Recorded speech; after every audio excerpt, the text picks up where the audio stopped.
Now, my mother had gave me a wee fruit shop.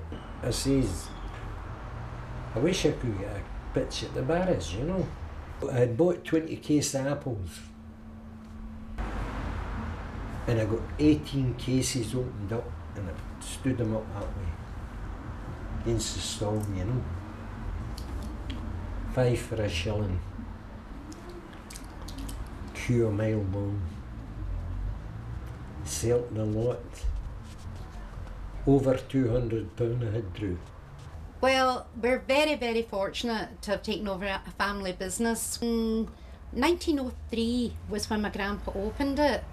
So we're coming up for 107 years in the one place, and it's been amazing the things that have gone on, from the horse and cart outside to the sheep going down the Lamb's Pass to the Barra's been round the corner. And every year there's something different happens.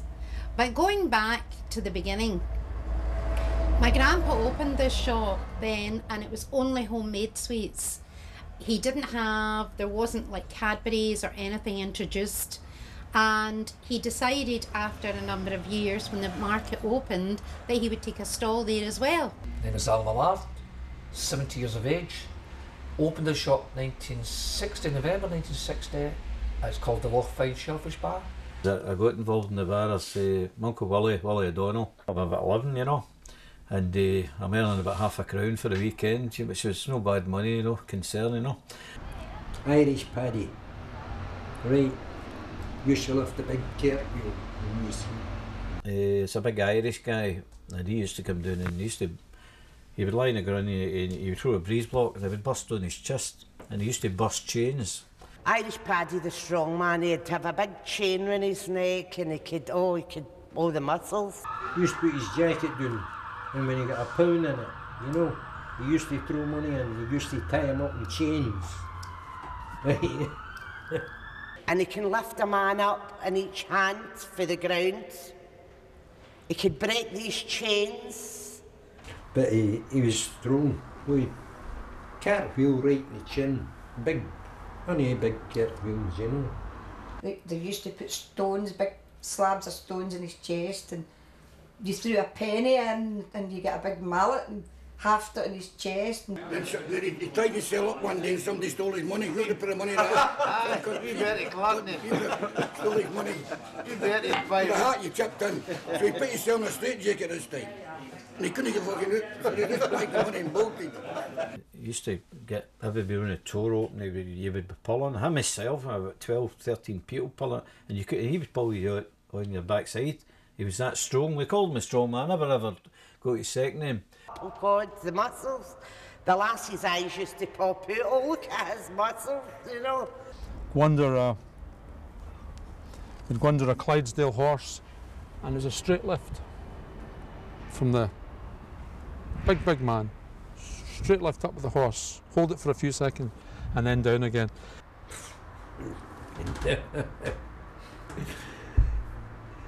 Can you imagine it? Somebody trying to pull your leg, you know. It was Irish Paddy. He was genuine, you know. Did you see all the buses up it? Aye, come on up and think there's no the buses used to come in. But they've all got their own. You want a kitchen sink, you'll get a kitchen sink. The pump's got a ton and off. See the pumps? They start over the Sunday, they were getting tons and off with the peel. They'll come in the way with the sandwich and the pipe and that, before they caught the bus in. Aye. Well, there's some place here over the bars. Mind on black bags, see the black bags you get. Mind the see the black bags. See the first guy ever sell them. Clams Campbell sold them at the bar. The first, you'd never seen them before. Clams with the big, these black bags, bin bags. Bin bags. They sell them for a shoulder. Shoulder go. That past them, it's what you do. They sell these black bags. These big black bags. I said, these man, that's again. I've never seen a black bag. So that's how long ago before the black bag. But Clams was selling them. It's very good and we never said yet. When was that? That's what I'm saying, that's a wee... I used to buy them off the clinic, guys. That was very, must be 40, wasn't it? Late 40. And you could, it's a true saying, you could get anything from a needle to an anchor. Anything at all. Right, my name's Margaret Wheeler and I come from Bridgeton. I met Malcolm. I called him Malcolm. Everybody else calls him Malky. He was in the bars and in that trade. Plus he done curtains and netting and things with his stepfather when he was 12. And then he started mostly when he was 18. But he was in the bars all round the trade for about 40 years. I remember the guy with the net curtains. Every window in my house had net curtains. Every window in my mother's house had net curtains. I think every window in Glasgow had net curtains because he was fantastic. They start off at £40 and you seen them all coming in with their hands up, honest. And I used to stand back, oh, what a salesman. Really fantastic salesman. That's the unfortunate thing. You would hear people talking about other people, but you never actually get a chance. Glasgow Harry, you heard him no matter where you were, because his voice just projected all the way across the bars. We were to the side up the stairs where Glasgow Harry had his sort of stall, so you could hear him all the time. And he was the most vociferous one out of all the main stall holders. The other guys who sold the clothes and sold the cakes, they didn't shout as much because they didn't need to attract people. People came to them because they were looking for cakes, they were looking for shoes or things like that. But Glasgow Harry sold curtains and they sold bedding and things like that. And into our left here we had the Indian potion seller who sold all the snake oils for various things like curing corns and different skin ailments and things, you know. And he had a little stall there, and as I said, it was all sort of homemade Indian snake oils. His name was Abadul, and he used to stand at the corner, round the corner. He had a briefcase, and this was all full of bottles, and this potion had. Now this potion, I think it was snake oil or something they called it. This could cure anything, anything at all. You name it, this done it, for £0.50 a bottle. So people used to stand and watch him. They used to rub all his sale, blah blah blah, and they tell you, this, with any ailments you've got, £0.50 and this will cure it. And he stood about this corner for years and years. Don't know what happened to him, but he's away now. The wee snake oil, man. Aye, gives you snake. The wee snake oil, man. You rub stuff in your hand and you nearly knocks you out and stuff, you know. You see for colds and that, you used to rub stuff in your hand. You say this will clear your cold and it'll give you a wee sample and it's stuff for your shoes. Jesus, no, what is it? Nearly knocks you out. See when you're poor nowadays. I don't know what it was. Snake oil, you say. It was snake oil. When you're poor nowadays, you used to take your shoes down the bar and this guy was staining them. So I brought a brown suit and black shoes, I couldn't afford. So I went down, he done them all brown. See, it fucking rained and all this stuff come off his shoes. It turned black again. Maggie McIver, as you know, was the breadwinner. She was the instigator, she was the brains. As her husband was. Lovely, very happily married couple. There was two brothers. One of the brothers had his head screwed on, and he kept it all going. And the Barland did very well. But what eventually happened is that it got to a stage. Same with me. Got a wee bit complacent. The Barras did get to a stage that they had to change. They had to change. It changed not for the better, because well. I would have to say, see, come to the 80s, where people really wanting to see all this, for want of a better word, idiocy. Because it was manic behaviour, it was crazy behaviour. And I think that the younger people didn't appreciate it the same, you know? I was born in Kent Street at the Barras, and my father was born there up number 41.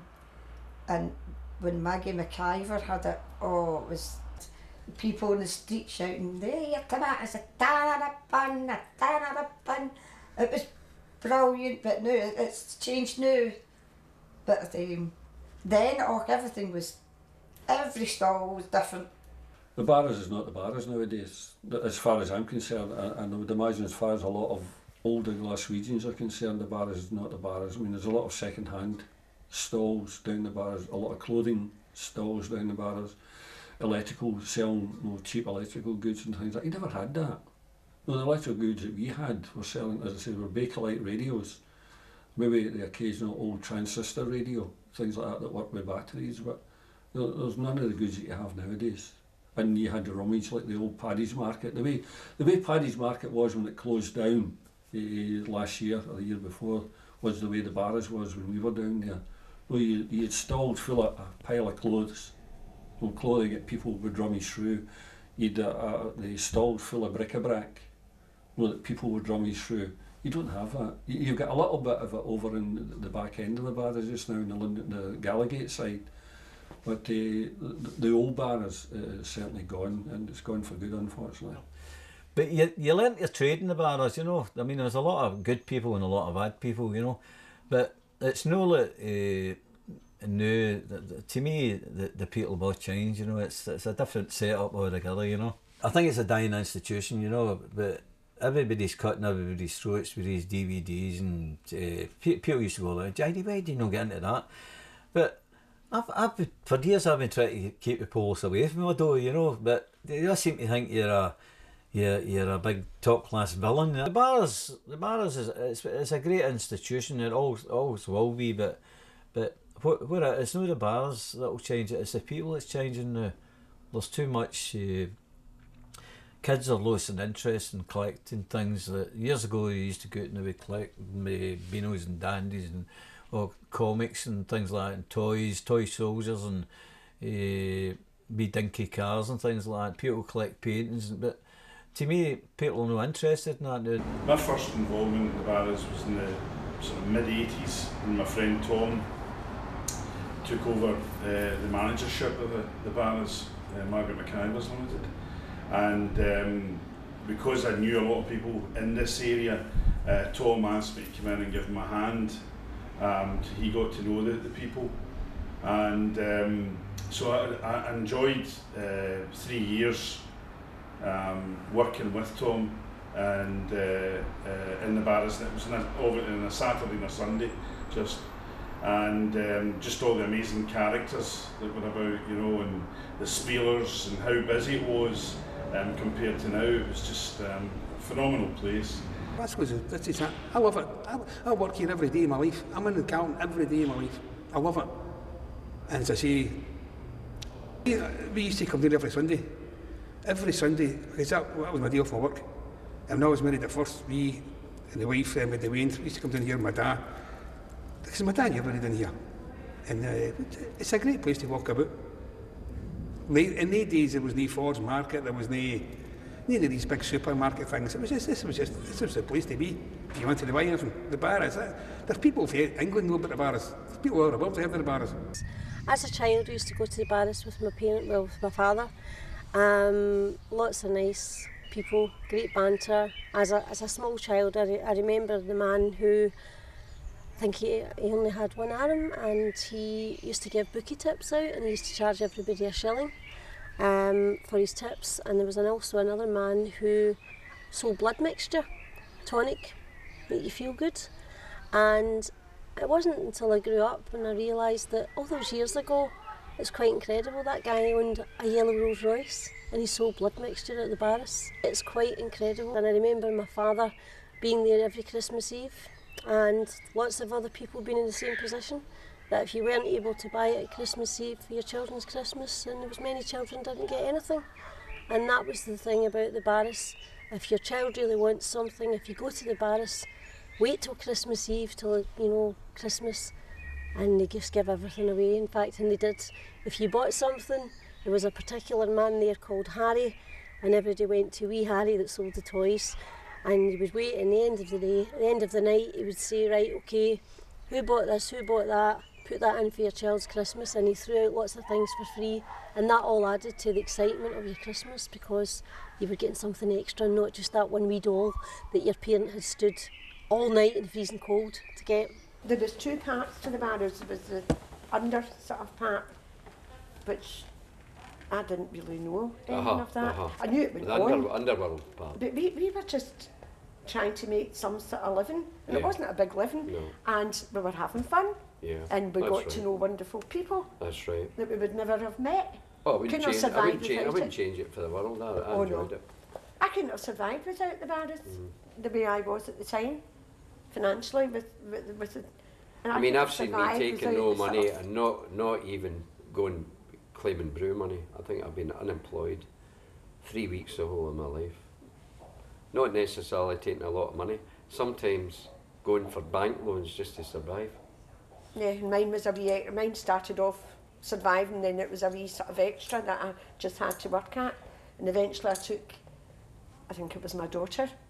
They didn't like it so much, so they were a bit sort of, I took my daughter in. You fed and clothed them out of it probably. But it was... Second-hand clothes all day. Oh, the second-hand clothes were a laugh, because you used to get I've never bought running never in from bought the new shops clothes. with all the clothes over their arms saying I've she never was bought missing. new clothes. Except for the odd pair of shoes, but I mean it's We mostly still don't second-hand. buy new clothes. No, I can see that. And when I go to the Barras now, because I had a stall there, I look at it differently.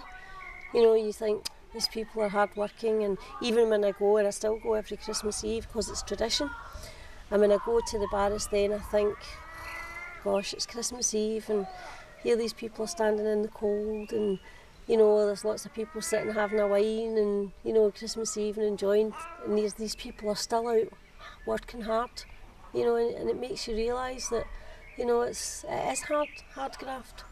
You know, I now think these poor people are out in the freezing cold, like a couple of last Christmases, ice, snow, absolutely freezing cold. You're up to your knee in the snow, and these poor people are standing with their stalls out in the open air, absolutely freezing, with their hats and their gloves and everything else. And you know, it's a dedication actually. I think, you know, the people who have stalls at the Barras are dedicated to what they do. You know, it's their whole life, and it's got to be something. There's got to be something said for that. I think there's a conspiracy on at the Barras at the moment to run it down and come in and buy the properties cheap. Now my girlfriend Anna Graham's got the square yard, and she lapsed her licence for a short while, which was an oversight. She went to reapply for the licence, and they awarded it to somebody that doesn't own any property, and they gave them power to put stalls outside the square yard, blockading her business and completely ruining it. And I said to Anna at the time, you must be the only business in Britain that they're putting stalls outside the square yard which do not belong to you. An attempt to blockade your business. I said it's a corrupt council. This is before Purcell. This was about a couple of months before Purcell hit the papers. It's a corrupt council that granted that, and our business is getting ruined as we speak because of this particular person, who I cannot name, has got control of the whole street, and she doesn't even own any of the properties. But it hasn't worked. She has got the power to blockade everybody in Stevenson Street West. It's an absolute outrage and a disgrace. And I said to Anna, go to press. You've got to go to press to get results, because don't go to the council.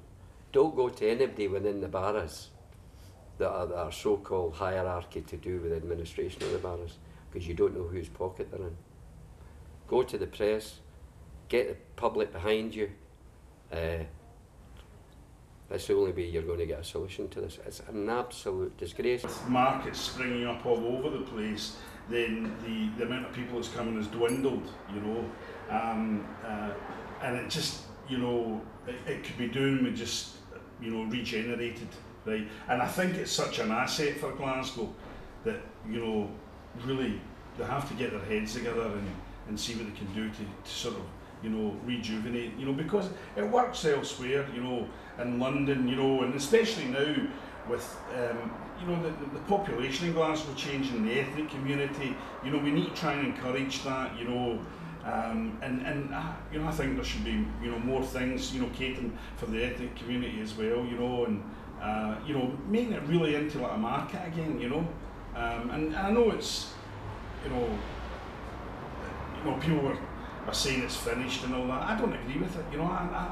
I'm really optimistic that with a bit of thought that we can regenerate the Barras again into, you know, something, you know, the standing it should have in the community. So when you got to Blackpool for the digs, that's in Blackpool, so we won with the digs, so me and him before 4 years, 2 bottles of sherry, half a dozen cans of beer, and a carry out. So we come back, I says, you left that much in the bottles, we come back. And I says to him, that wee woman's drunk that sherry, what are they doing? Ah, I said, no, dear, nah. So the second night I said, well, we'll watch it. So the second night you see him, come back the next morning, it's away again. So she's like, well, I'll pee in the bottle. And put it into the thingy. So this last night, we're getting her dinner. She always a beautiful cook, wasn't she? Lovely cook one. We're all wearing in. So I said, she says, to pride her, she says, you enjoy your sherry? I says, yes. Did you enjoy your sherry? She says, I don't drink, I put in your trifle.